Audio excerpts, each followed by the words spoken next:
안녕하십니까, 알림이 황희두입니다. 국민의힘 태영호 의원의 뻔뻔한 태도에 내부가 더 복잡해져 가고 있습니다. 어제 오후에 기자회견을 하면서 입장 표명을 했는데요. 최고위원 사퇴는 아니다 라는 얘기로 밑밥을 깔더니 결국 정치적 책임 인정까지도 없었습니다. 어떤 대화도 나누지 않았다고 얘기하며 가짜뉴스 타령하고 있고요. 심지어 더 나아가 내용을 유출한 자를 끝까지 색출하겠다 이런 얘기나 하고 있습니다. 이러니 온갖 험한 얘기들이 나오고 있고요. 심지어 언론에서는 태영호 의원을 향해 국힘의 짐 신세다 이런 비판까지 쏟아내고 있죠. 결국 저렇게 태영호 의원은 당당한 척을 하고 있지만 그럴수록 국민의힘 내부에선 부담이 커져가고 있고요. 심지어 태영호 최고위원이 참석하는 최고위원회는 아예 오늘 개최를 취소했다고 합니다. 당연히 부담이 커지기 때문이고요. 김기현 대표는 그동안 못 본 척을 하고 있었지만 태도를 바꾼 것으로 보입니다. 그리고 4일 후 윤리위 2차 회의에서 태영호, 김재원 등 두 최고위원에 대한 징계를 결정할 예정이라 하고요. 그 결과가 어떻게 나오든 간에 논란은 피할 수가 없을 것으로 보입니다. 어쨌든 지금 당 지도부 핵심 인사도 멘붕이 와서 태영호는 무겁게 책임지는 게 맞다는 기류다 란 입장을 전하고 있고요.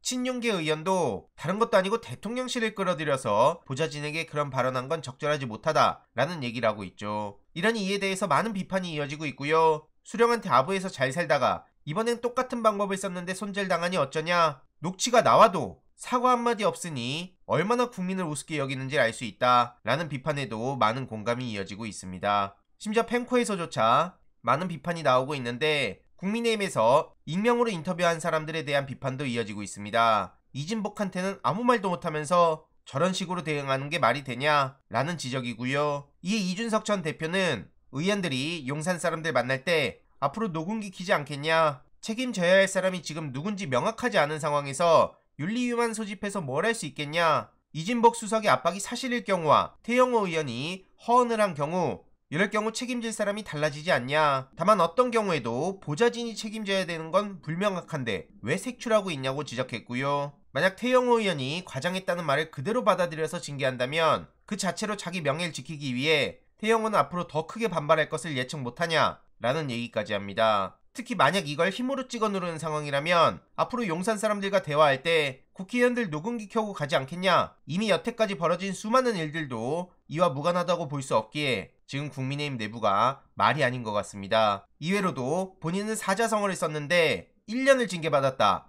양도구역으로 당원권 정지 1년을 받았으니 5.18, 4.3 모욕한 자들에 대해선 더 강한 징계 나와야 되는 거 아니냐 이런 반응까지 나왔고요. 그래서 오는 8일 어떤 결과가 나오든 간에 국민의힘 내부는 시끄러울 수밖에 없다는 겁니다. 이외로도 윤석열 대통령은 아직까지 문재인 정부 탓만 하고 있는데요. 이번엔 탈원전 탓이라며 전기가스 요금을 올려야 되지 않겠냐, 문재인 정부의 탈원전 정책 때문에 결과적으로 국민들이 힘들어졌다 이런 얘기를 했다 하고, 또 다른 사람은 이전 정부와 달라야 한다 이런 취지의 발언이 많이 나왔다고 언급했습니다. 어제도 문재인 정부를 비난해서 이에 대한 비판적인 반응이 쏟아지고 있다는 얘기를 전해드렸는데요. 이번에도 또 역시나 비판만 키웠죠. 탈원전 하는데 2030년부터 점차적으로 줄여나가겠다는 계획만으로 전기요금이 올랐다는 가짜뉴스를 누가 퍼뜨리는 거냐. 가짜뉴스가 민주주의를 해친다더니 본인이 나서서 가짜뉴스 양산하는 거 아니냐 라는 지적까지 이어지고 있고요. 오는 7일에 한일 정상회담에 일본 후쿠시마 오염수 방류 관련한 의제가 공식적으로 논의될 거라고 합니다. 여기에 대해서 윤석열 대통령이 무슨 얘기를 할지 벌써부터 우려가 되는데요. 정신 똑바로 차리길 바랍니다.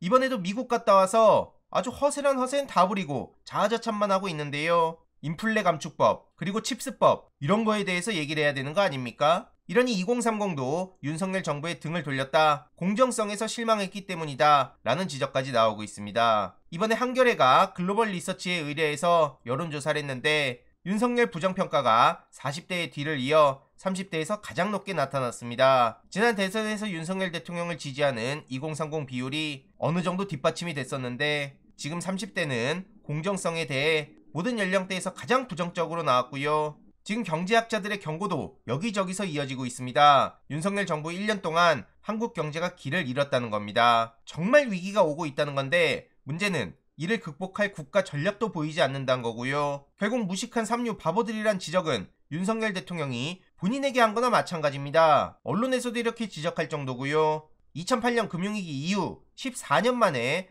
삼전이 반도체 부문에서 분기 적자를 기록했다는 건 국민들에겐 공포에 가까운 위기감으로 다가온다는 겁니다. 특히 불안감의 확산은 내수 경기를 더 위축시키게 되고, 그렇게 되면 가장 먼저 피해보는 게 영세 자영업자 그리고 고용이 불안한 비정규직일 수밖에 없습니다. 이런 와중에 정부에서 하는 게 뭡니까? 저신용자에게 최대 100만원, 그것도 15.9%의 고금리 이자 소액 생계대출을 내놓는 겁니다. 그래놓고 자기들은 잘하고 있다고 하는데 정말 기가 막히고요. 이런 심각한 상황에도 가계보단 기업, 서민보다는 부자, 여기에 초점을 맞추고 있으니 이 또한 비판을 피할 수가 없는 거죠. 그래놓고 자화자찬이나 하고 있으니 오죽하면 TV조선 앵커조차 절제와 겸손의 리더십이 필요하다, 이렇게 지적하고 나선 겁니다. 이제는 TV조선 앵커도 좌빨이란 욕을 먹을까요? 아무튼 이와 관련한 추가적인 소식 계속 전해드리도록 하겠습니다. 이번 내용도 유익했다면 구독, 좋아요, 알림 설정, 멤버십 가입 정말 큰 힘이 된다는 점 말씀드리고 싶습니다. 주위에 널리 공유 부탁드립니다.